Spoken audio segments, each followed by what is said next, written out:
오늘의 말씀은 사무엘상 1장 1에서 18절입니다. 구약 페이지로는 408페이지입니다. 사무엘상 1장 1에서 18절 다 찾으셨으면 제가 한 절, 여러분이 한 절 읽겠습니다. 에브라임 산지 라마다임 소빔에 에브라임 사람 엘가나라 하는 사람이 있었으니 그는 여로함의 아들이요 엘리후의 손자요 도우의 증손이요 숲의 현손이더라. 그에게 두 아내가 있었으니 한 사람의 이름은 한나라요 한 사람의 이름은 브린나에게는 자식이 있고 한나에게는 자식이 없었더라. 이 사람이 매년 자기 성읍에서 나와서 실로에 올라가서 만군의 여호와께 예배하며 제사를 드렸는데 엘리의 두 아들 홈니와 비나스가 여호와의 제사장으로 그 위에 있었더라. 엘가나가 제사를 드리는 날에는 제물의 분깃을 그의 아내 브린나와 그의 모든 자녀에게 주고 한나에게는 갑절을 주니 이는 그를 사랑함이라. 그러나 여호와께서 그에게 임신하지 못하게 하시니 여호와께서 그에게 임신하지 못하게 하시고 그의 적수인 브린나가 그를 심히 격분하게 하여 괴롭게 하더라. 매년 한나가 여호와의 집에 올라갈 때마다 남편이 그같이 하며 브린나가 그를 격분시키므로 그가 울고 먹지 아니하니 그의 남편 엘가나가 그에게 이르되 한나야 어찌하여 울며 어찌하여 먹지 아니하며 어찌하여 그대의 마음이 슬쓰냐 내가 그대에게 열한 유가 낳지 아니하냐 하니라. 그들이 실로에서 먹고 마신 후에 한나가 일어나니 그때 제사장 엘리는 여호와의 전 문설주 곁 의자에 앉아 있었더라. 한나가 많이 괴로워서 여호와께 기도하고 통곡하며 서원하여 이르되 만군의 여호와여 만일 주의 여종이 고통을 돌보시고 주의 여종의 고통을 돌보시고 나를 기억하사 주의 여종을 잊지 아니하시고 주의 여종에게 아들을 주시며 내가 그의 평생에 그를 여호와께 드리고 삭도를 그의 머리에 대지 아니하겠나이다. 그가 여호와 앞에 오르게 말하는 동안에 엘리가 그의 입을 주목한 전에 한나가 속으로 말하며 입술만 움직이고 음성은 들리지 아니하므로 엘리는 그가 취한 줄로 생각한지라. 엘리가 그에게 이르되 너희가 등짝한 시여서야 되느냐 또 그들을 끊으라니. 한나가 대답하여 이르되 내 주여 그렇지 아니하나이다. 나는 마음이 슬픈 여자라. 포도주나 독주를 마신 것이 아니요 여호와 앞에 내 심정을 통한 것뿐이오니 당신의 여정을 악한 여자라고 여기지 마옵소서. 내가 지금까지 말한 것은 나의 고통한 거라 또는 연대이 많기 때문이다 하는지라. 엘리가 대답하여 이르되 평안히 가라. 이스라엘의 하나님이 내가 기도하여 구한 것을 허락하시기를 원하노라 하니 이르되 당신의 여정이 당신께 은혜되기 원하나이다 하고 가서 먹고 얼굴에 다시는 빛이 없더라. 아멘.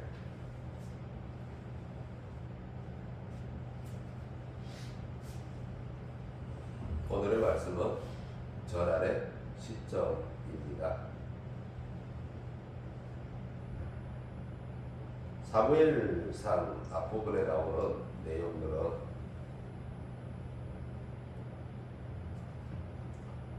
이스라엘이 역사적으로 한 전환의 시기를 맞이하고 있을 때 그 전환을 이끌게 되는 한 여인의 기도와 그 기도를 받으셔서 일하시는 하나님의 강한 기록들입니다. 이스라엘은 사사시대에서 왕정시대로 전환을 준비하고 있었는데 이 전환의 시기 중심에 사무엘의 이야기가 있습니다. 왕정시대라 하면 우리가 왕이 통치하는 시대이니까 이에 대해서는 우리가 모두 알고 있을 겁니다. 근데 사사시대라고 하면은 이제 좀 생소한 그리스도인이 아니라면은 대부분 생소하게 느껴지기도 합니다. 사사시대는 사사라는 직분을 가진 사람이 고대 이스라엘에 있었습니다. 그래서 사사라는 직분을 가진 사람이 다스렸는데 정치적으로는 매우 느슨한 정치 구조를 가지고 있었고, 또 사사는 평상시에는 그냥 백성들이 의뢰하는 재판 업무를 담당하면서 이스라엘을 다스리는 정도의 지도자이지만, 백성들의 생활에 대해서는 막 이렇게 구속이나 개입은 미약했습니다.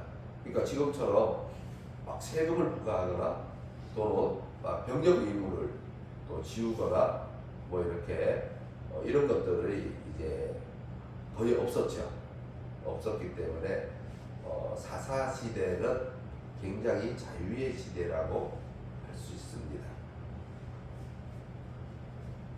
한편 그러면 국가가 위기 시에는 또 군사 지도자로서의 역할도 맡기도 했는데, 우리가 이제 사사기를 읽고 지나왔지만 이 사사기에 나오는 사사들이 주로 그렇게 군사 지도자로서 이제 이해해나갑니다. 물론 이 사사들이 이렇게 위기의 시에 위기에 있어서 군사 지도자로서 이렇게 활약을 하고 국가를 위기에서 구해낸 이후에는 또 하나님의 말씀 위에서 백성들이 잘 갈 수 있도록 또 인도하고 지도하기도 했지만, 그러나 앞에서도 말했듯이 백성들에 대한 어떤 개입은 아주 미약했다고 볼 수 있습니다. 이들은 주로 하나님으로부터 소명을 받은 경우가 대부분인데, 한편 또 삼손과 같은 경우가 있는데요. 삼손과 같은 경우는 한 개인으로서 이스라엘의 구원자 역할을 했듯이, 우리는 사사란 개념은 이제 그 이름이 의미하는 것과 같이 꼭 재판관뿐만이 아니라 구원자이기도 했기 때문에 사사라는 말은 이제 히브리어로 숍딤이라고 해서 재판하는 사람을 가리키는데, 꼭 재판관 외에도 이렇게 구원자이기도 했고, 그래서 명료한 개념이 조금 있다기보다는 재판관, 지도자, 구원자 정도로 이렇게 이해하면 될 것 같습니다. 그래서 우리가 사사기를 읽을 때 그 정도로 해서 이해를 하시면 될 것 같습니다. 사무엘의 이야기는 이스라엘의 역사에서 바로 이러한 전환기, 즉 사사 시대에서 왕정 시대로 이제 바뀌는 시기에 발생했던 역사적 사건으로, 사무엘은 사사이기를 하죠. 근데 사사 시대에서 왕정 시대로 전환하는 과정에서 이 매개자 역할을 하는 사사입니다. 매개자 역할을 감당하게 되죠. 그런데 이 전환은 이스라엘 백성들의 불신앙으로 인해서 시작된 것이었는데, 그러나 이것마저도 하나님의 섭리 안에 붙들려서 나가고 있는 거죠. 무슨 말이냐면, 예수님의 오심을 준비하기 위한 한 가정으로 성자 하나님께서 이 사람의 몸을 입고, 즉 성육신의 사건이죠. 사람의 몸을 입고 이제 이 땅에 오시지 않습니까? 이 사람의 몸을 입고 이 땅에 오시는 사건을 준비하는 건데, 이게 왜 이렇게 준비를 하냐면은, 성자 하나님의 성육신의 사건은 이제 하나님이 육신을 입고 이 땅에 오는데, 이렇게 육신을 입고 이 땅에 오더라도 하나님께서는, 그분은 하늘에서나 땅에서나 여전히 우리의 왕이십니다. 그러니까 예수님이 우리의 왕이 아니었던 적이 없었던 건데, 단지 우리의 강팍한 마음이 예수님을 왕으로 받아들이기를 싫어하고 거부했을 뿐이죠. 하나님이 하늘에서 이스라엘의 왕으로 계셨던 시기를 사사시대라고 본다면은, 이제 사사시대는 사사가 다스렸기 때문에 뭐 왕권과 같이 그렇게 강력하게 다스리는 시대가 아니고, 즉 하나님을 왕으로 두고 사사가 하나님의 말씀으로 다스리던 시대라서, 하나님이 왕으로 있던 시대인데 이때는 하나님이 육신의 몸으로 있지 않고 하나님으로서 왕으로 계셨던 시대라면 이제 왕정 시대는 사람을 왕으로 두는 시대입니다. 그러니까 사람을 왕으로 두는 시대이다 보니까 어떻게 됩니까? 이 이스라엘 사람들이 신으로 계신 하나님을 왕으로 두는 것이 싫어서 사람을 왕으로 두고자 하니까 하나님께서 사람의 몸을 입고 이 땅에 왕으로 오시는 겁니다. 예. 그래서 여전히 하나님은 이스라엘의 왕이신 거죠. 그래서 나중에 예수님께서 하나님이 참 사람이 되어 자기 백성의 왕으로 오실 때를 예비하는 시기라고 지금 볼 수 있는 거죠. 그래서 왕정 시대는 예수님에게 기결되는 시기라고 할 수 있는데 이는 어디까지 연결이 되냐면은 인간 왕이 쓰고 있는 왕관을 벗어서 예수님의 발 앞에 내어드릴 때, 즉 종말의 때까지 바라보게 되는 것이죠. 그래서 이와 같은 것이 요한계시록에 기록되어 있는데 우리 요한계시록에 기록되어 있는 말씀을 볼까요? 제일 끝에 책입니다. 요한계시록 4장 4절하고 10절하고 2절을 보고 읽겠습니다. 그런데 먼저 4절을 읽고 10절을 읽겠습니다. 시작 페이지로는 403페이지입니다. 시작 페이지로는 403페이지. 그래서 요한계시록 4장 4절. 네. 요한계시록 4장 4절을 먼저 읽고 다음에 10절을 읽겠습니다. 자, 읽겠습니다.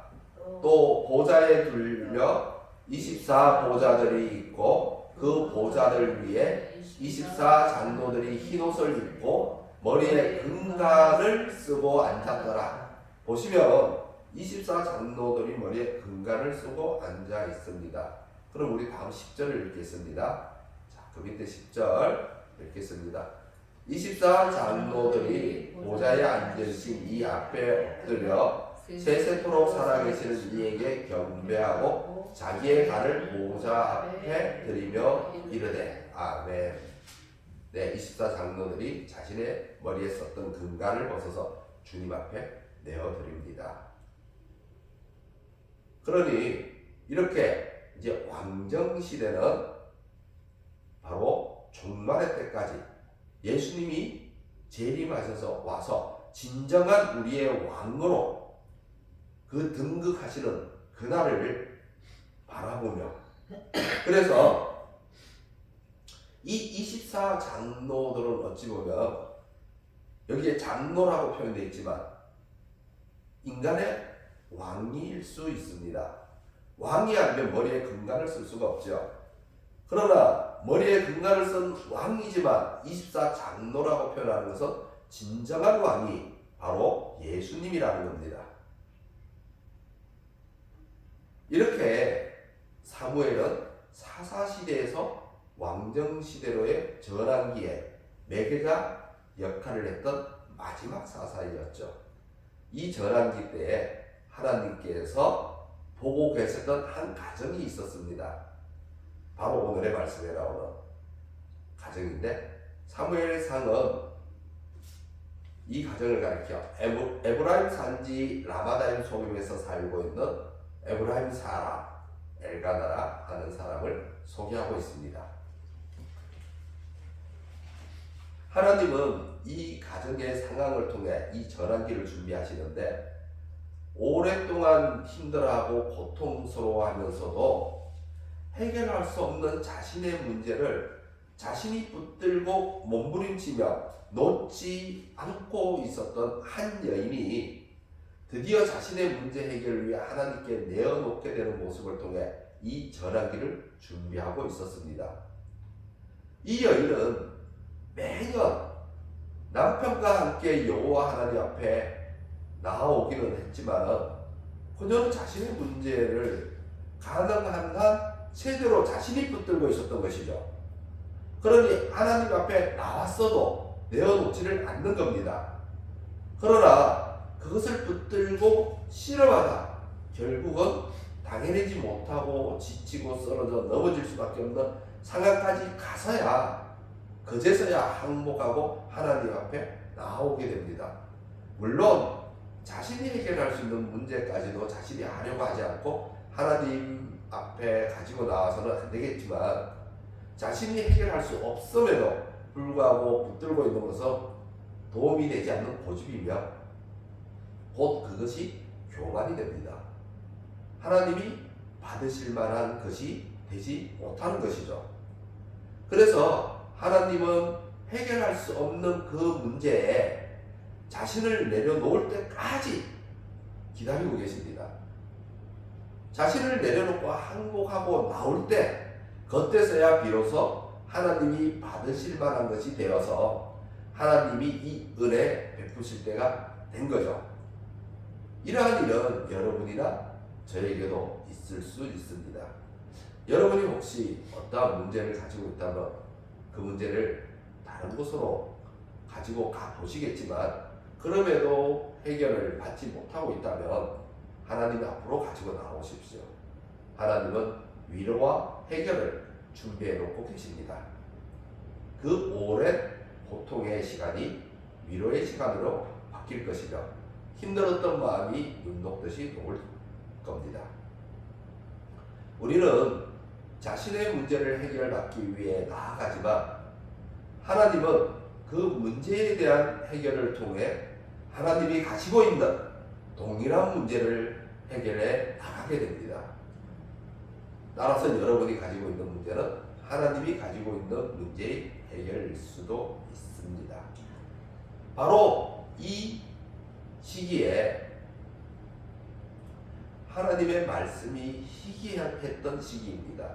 즉 영적으로 타락했던 시기며 하나님의 말씀이 나타나지 않았던 시기입니다.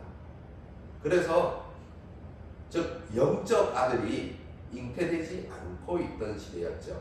하나님 앞에서 즉 한나는 육적 아들을 잉태하지 못하고 있을 때 하나님은 바로 영적 자녀를 잉태하지 못하고 있었던 겁니다. 그래서 매우 타락했던 시기고 그래서 바로 이 사무엘, 이 한나가 이 여호와의 성전을 찾을 때 제사장은 엘리였고 또한 그의 두 아들 홈니와 비나스가 바로 성전 제사장으로 사역하고 있었습니다. 그러나 홈니와 비나스는 하나님의 제물을 더럽히고 성전을 더럽히던 즉 하나님의 말씀을 깡그리 이짓빨면 행위를 하는 제사장이었습니다. 그러니 동일하게 한나의 그 아픔과 하나님의 아픔이 동일시되었던 거죠. 이러한 상황에서 엘가나에게는 아내가 둘이 있었는데 한 사람의 이름은 한나였고 다른 사람의 이름은 분인나였습니다. 분인나에게는 자녀가 있었고 한나에게는 자녀가 없었는데 고대 세계에서 자녀의 출산은 그 가정 내에서 여인의 위치를 결정하게 되죠. 우리나라의 조선시대에서도 아들을 낳지 못한다면 굉장히 그 위치가 불안했습니다. 마찬가지로 이 고대 근동 지역도 동일했는데 아브라함의 아내 사라가 그의 여종 하갈의 도전을 받은 것처럼 또 야곱의 아내 라헬이 레아에 대해 상대적 위기감을 느낀 것처럼 이 자녀 출산은 매우 중요한 일이었습니다. 거기에 비해 오늘날은 어떻습니까? 오늘날 대부분의 선진국 사회는 경제적 발전이 이루어지면 질수록 그 발전에 대한 부요함을 모두가 누리고 있지 않다 보니까 빈부격차의 심화로 인해 상대적 박탈감이 가중되어 젊은이들은 자녀 양육에 대해 부담을 느끼면서 결혼을 포기하거나 아니면 자녀 출산을 거부하는 경향으로 나아가게 되는데, 우리나라를 포함해 이웃나라 일본과 유럽의 선진 나라들에게서 나타나고 있습니다. 그래서 이 각 나라들이 인구 감소 현상을 겪게 되는데, 유독 일본과 우리나라의 경우는 더 나아가서 인구 절벽이라는 용어까지 사용하고 있습니다. 그러나 고대 사회는 자녀가 곧 힘이었고 부였습니다. 부모에게는 든든한 백그라운드였죠. 한나와 분인나의 이 차이는 그들 사이의 다툼에서 분인나가 우위를 차지하게 되는 배경이 되었고, 한나는 괴롭힘을 당하는 약자의 위치에 놓이게 되었습니다. 3절을 보시면 엘가나는 자기의 가족들을 데리고 매년 여호와의 성막이 있는 실로로 가서 여호와 하나님께 예배하고 제사를 드렸습니다. 이스라엘 남자들은 1년에 3번 여호와의 성막으로 나아가 예배와 제사를 드려야 했는데, 이 1년에 3번이 언제일까요? 첫 번째는 6월절 또는 무교절이었죠. 6월절과 함께 무교절이 시작이 되기 때문에 이 두 명절은 하나로 보면 되고, 두 번째는 초실절 또는 칠칠절 또는 오순절로 불리는데, 이는 같은 명절을 가리키는 다른 이름입니다. 초실절이라고 하면 이제 첫 열매를 거두는 절기인데요. 이때도 하나님께 찾아와서 바쳐야죠.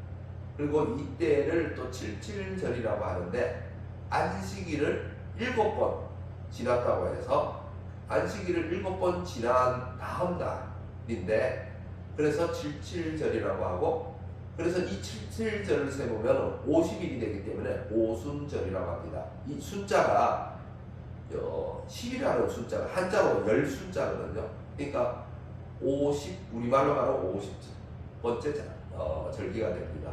근데 이 오순절에 사도행전을 보면 성령이 임하는 사건이 발생하죠. 그래서 초기 교회가 탄생합니다. 이 오순절에 바로 첫 열매가 이 맺히는 날이 되는데, 그래서 구약에도 보면 초실절이라고 하죠. 그래서 이 오순절은 바로 첫 교회가 생기는 날입니다. 첫 교회가 생기는 날이고 첫 열매가 맺히는 날이죠. 그래서 두 번째는 이렇게 오순절, 칠칠절, 오순절, 초실절이라고, 세 번째는 장막절 또는 수장절이라고 하는데, 여기 의미의 차이는 있습니다. 의미의 차이는 있지만 그러나 동일한 명절입니다.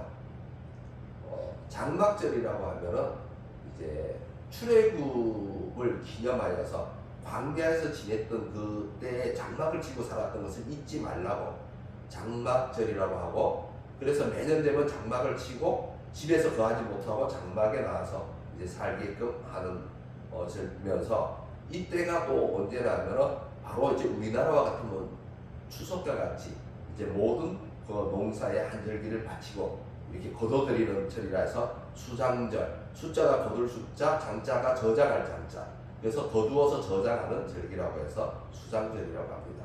모든 열매들을. 그래서 이 두 절기는 같은 시기에 이루어집니다. 이렇게 농사를 지어서 열매를 거두어 창고에 들인 수장절을 지내면 바로 장막절이 이제 장막절기를 해야죠. 그래서 같은 절기라서 이렇게 3번 하나님께 나옵니다. 3절을 보시면 엘가나가 매년 실로로 올라갔다고 하는데, 여기서는 매년 몇 번 올라갔는지에 대해서는 기록이 되지 않아서 엘가나의 신앙생활과 이를 통한 당시에 사회 경건이 어느 정도인지는 가늠할 수가 없지만, 이 가정이 매년 여호와의 성막으로 나아가는데 무슨 사건이 있었습니까? 엘가나의 두 아내 사이에 다툼이 벌어지게 됩니다. 속된 말로 둘이서 한판 붙는 겁니다.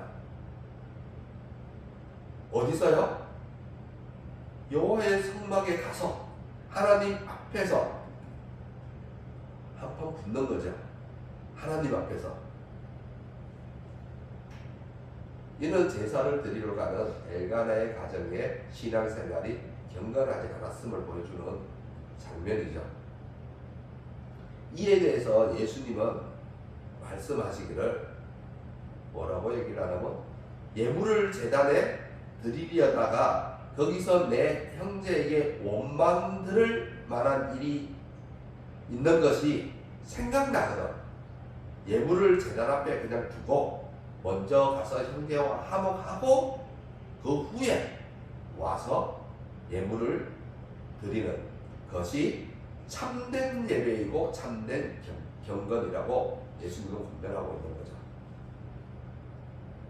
그런데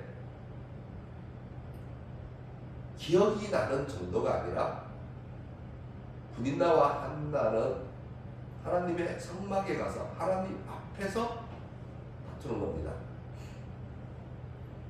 이렇게 한나와 분인나는 매년 여호와의 성막에 나아갈 때 다툼이 심했는데, 이 다툼의 원인에 대해서 성경은 말하고 있는데, 우리 다 같이 6절과 7절을 읽어보겠습니다.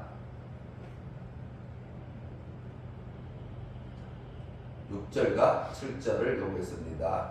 자, 6절, 7절 읽겠습니다. 여호와께서 그에게 임신하지 못하게 하심으로 그의 적수인 분인나가 그를 심히 격분하게 하여 괴롭게 하더라. 매년 한나가 여호와의 집에 올라갈 때마다 남편이 그같이 하매 분인나가 그를 격분시키므로 그가 울고 먹지 아니하니. 아멘. 먼저 하나님께 원인을 두고 있죠. 6절이 말하기를 하나님께서 한나를 임신하지 못하게 했기 때문이라고 밝히고 있습니다. 이는 하나님께서 한나의 임신을 막았다라고 이해하기보다는 하나님의 임신을 돕지 않았다라고 보는 것이 더 옳습니다. 한나는 임신할 수 없는 불임의 상태에 있었는데, 그 원인에 대해 여러 가지로 추정해 볼 수는 있겠지만, 그것보다는 성경은 그냥 그가 불임의 상태에 있었던 것에 더 초점을 두고 있습니다. 따라서 한나는 더 이상 그녀에게서 생명의 탄생을 기대할 수가 없었다는 사실을 알리는 건데, 그녀의 몸은 살아있으나 생기가 없는 몸이었죠. 하나님이 사람을 창조할 때 코를 통해 불어넣은 생기, 에스겔의 마른 뼈를 살린 생기가 없었습니다. 달리 말하면 그의 몸은 생명력을 잃어버린 상태였죠. 생명력이 잠자는 상태였습니다. 따라서 이렇게 생명력의 문제, 이 문제를 해결할 수 있는 방법은 한나를 지으신 창조주 하나님이 유일한 방법일 수밖에 없습니다. 하나님이 그의 생명력에 불을 다시 지펴야 하는 거죠. 그녀에게 생기를 다시 불어 넣어야 하는 겁니다. 그러나 아직까지는 그렇게 하지 않았으므로 성경은 한나의 불임의 원인을 하나님께 돌리고 있는 것입니다.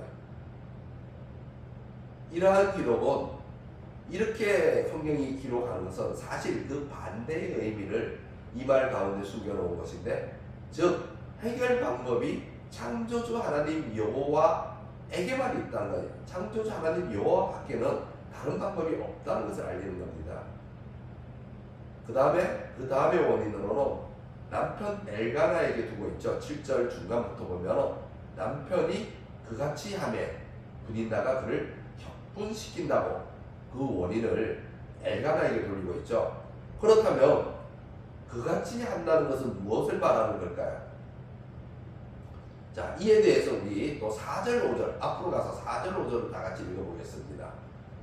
4절 5절 읽습니다. 엘가나가 제사를 드리는 날에는 제물의 분깃을 그의 아내 분인나와 그의 모든 자녀에게 주고 한나에게는 갑절을 주니 이는 그를 사랑함이라. 그러나 여호와께서 그에게 임신하지 못하게 하시니. 남편 엘가나가 제사를 드린 후 나눠 먹는 음식에 대해 분인나와 그의 자녀보다 한나를 더 챙겨주니 분인나의 입장에서 마음이 몹시 상할 수밖에 없게 되죠. 그리고 그것도 해마다 반복되었던 것이죠. 그러나 엘가나는 자신의 그러한 행동, 즉 자신이 차별을 한다는 것에 대한 인식이 부족했습니다. 그러므로 해마다 부지 중에 차별을 반복했는데 이것이 분인나를 분노케 만드는 거죠. 자신은 그렇다 쳐도 넘어갈 수 있는데 자녀에게까지 그렇게 하면 엄마 입장에서는 마음이 몹시 상할 수밖에 없습니다. 기분이 안 좋죠. 5절 중간에 보면 이는 그를 사랑함이라고 하고 있는데 이 말을 바꿔 말하면 한나를 분인나보다 더 사랑함이라고 말할 수 있겠죠. 이러한 비교의식은 당사자들로 하여금 시기와 질투 그리고 경쟁심을 유발시킵니다. 가정이 갈라지는 원인이 되는 거죠. 자녀들을 키울 때도 이러한 비교의식은 자녀의 교육에 도움이 되지 않는다는 것을 우리는 잘 알고 있습니다. 그러나 엘가나처럼 자신의 행동을 인지하지 못하고 부지 중에 차별을 반복하는 일이 우리에게도 얼마든지 일어날 수 있게 되는데 따라서 자신을 돌아볼 수 있는 연관이 필요합니다. 이와 같은 유사한 상황이 성경 다른 곳에도 기록이 되어 있죠. 창세기 29장을 보면 야곱은 아내 레아보다 다른 아내 라헬을 더 사랑했는데 이는 레아와 라헬 사이에 시기와 질투, 경쟁심을 유발시켰습니다. 또한 야곱은 아내들뿐만 아니라 아들들에게도 그러했는데 다른 10명의 아들들보다 요셉을 더 사랑했다고 창세기 37장은 기록하고 있는데 그것에 대한 야곱의 10명의 아들들의 반응은 어떠했나요? 아버지의 그 더 사랑함, 요셉에 대한 더 사랑함으로 인해서 아들들의 반응은 어떻게 나타났죠? 아주 끔찍하게 나타났습니다. 요셉을 이스마엘 상인에게 노예로 팔아먹고 아버지 야곱에게는 가서 요셉이 짐승에게 잡아먹힌 것처럼 꾸며 속였습니다. 이러한 악이 야곱의 아들들 사이에서 일어났던 거죠. 바로 야곱이 더 사랑함을 통해서.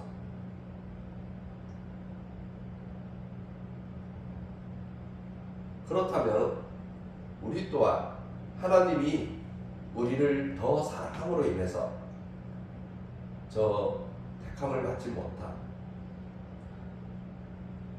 멸망할 저 불신자들 입장에서는 우리를 미워할 수밖에 없게 됩니다.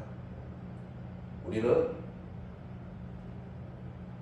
하나님의 더 사랑함을 잊고 나아가는 존재입니다.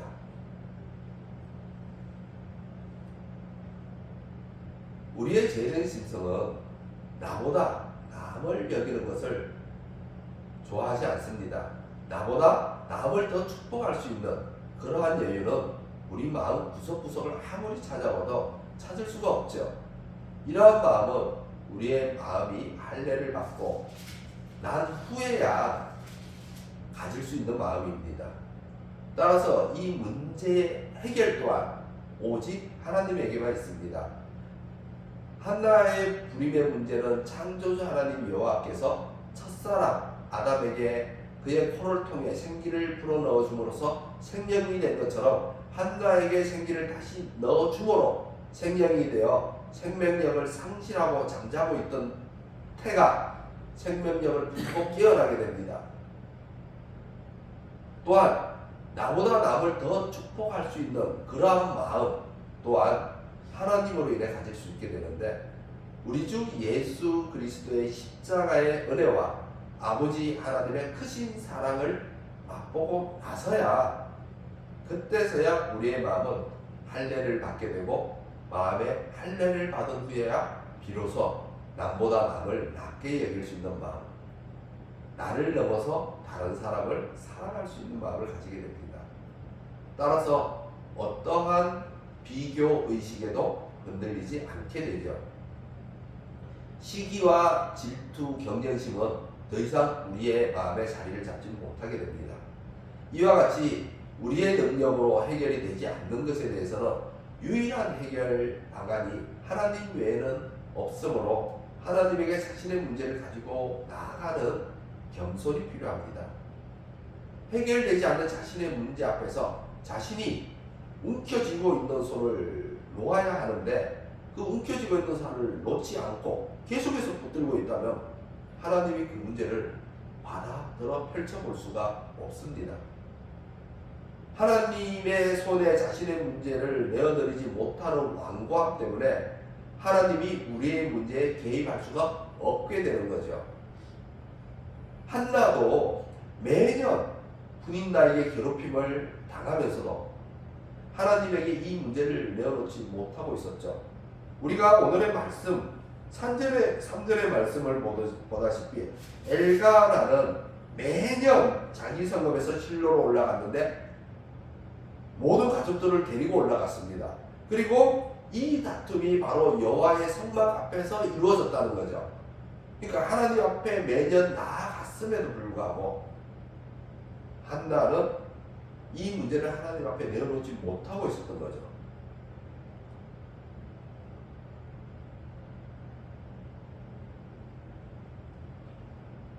하나님 앞에서 괴롭힘을 당하고 하나님 앞에서 힘들어하고 괴로워하고 있으면서 말입니다.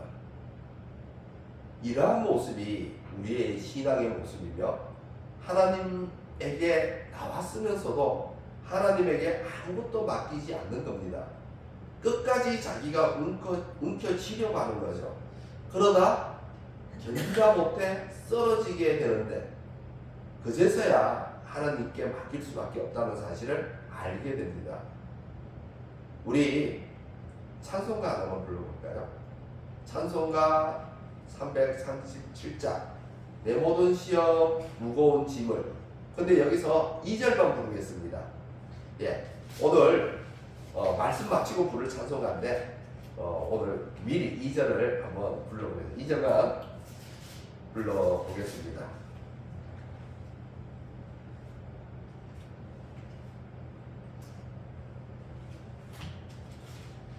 (337장) 2절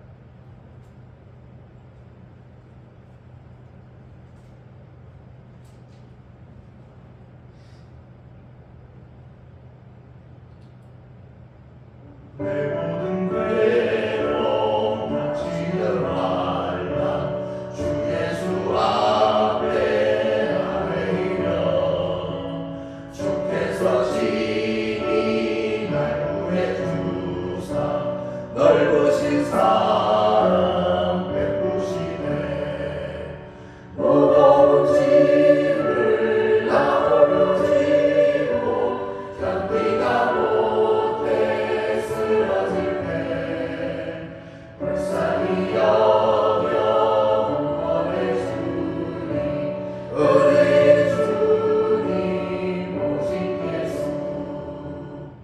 그렇습니다.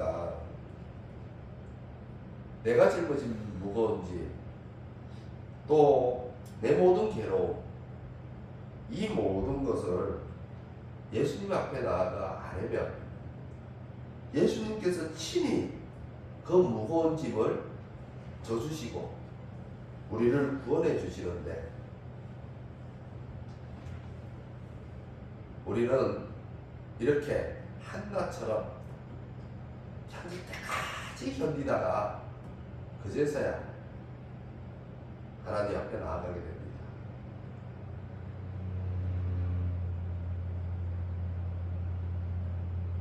결국 그녀는 자신이 붙들고 있는 것에 대해 아무런 해결 방안이 없다는 것을 깨닫게 되죠.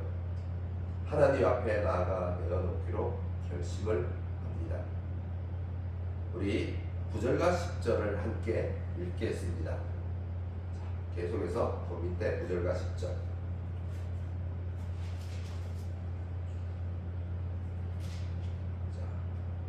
읽겠습니다. 그들이 실로에서 먹고 마신 후에 한나가 일어나니 그때 제사장 엘리는 여호와의 전 무설주 곁 의자에 앉아 있었더라. 한나가 마음이 괴로워서 여호와께 기도하고 통곡하며. 아멘. 자, 7절 앞에 7절 끝부분을 보시면 그가 울고 아무것도 먹지 않았다고 하고 있죠.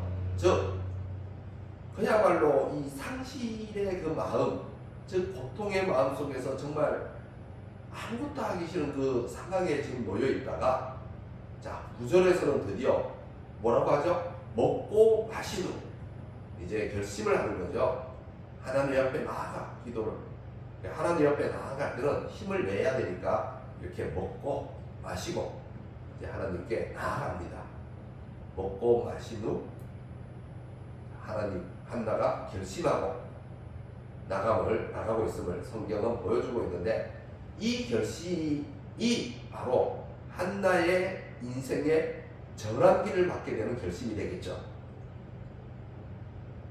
그리고 이스라엘의 전환기를 이끄는 결심이 됩니다. 오늘날 우리에게도 이러한 결심이 필요합니다. 하나님께 나를 맡기는 결심이 있어야 그것을 통해 하나님의 손에 붙들린 자가 되어 나의 삶의 전환기를 경험할 수 있게 되고, 또 그것이 세상을 바꾸는 또는 내 가족을 바꾸는 전환기로 나아갈 수 있게 됩니다. 이제 한나는 하나님 앞에서 문제를 내어놓고 난 후 통곡했다고 하는데, 그동안 쌓여있던 마음의 고생과 괴로움이 터져나갔던 거죠. 우리 또 18절을 계속해서 읽어보겠습니다. 오늘의 본문 마지막 절입니다. 자, 18절 읽겠습니다. 이르되 당신의 여종이 당신께 은혜 있기를 원하나이다 하고 가서 먹고 얼굴에 다시는 근심짓이 없더라. 아멘.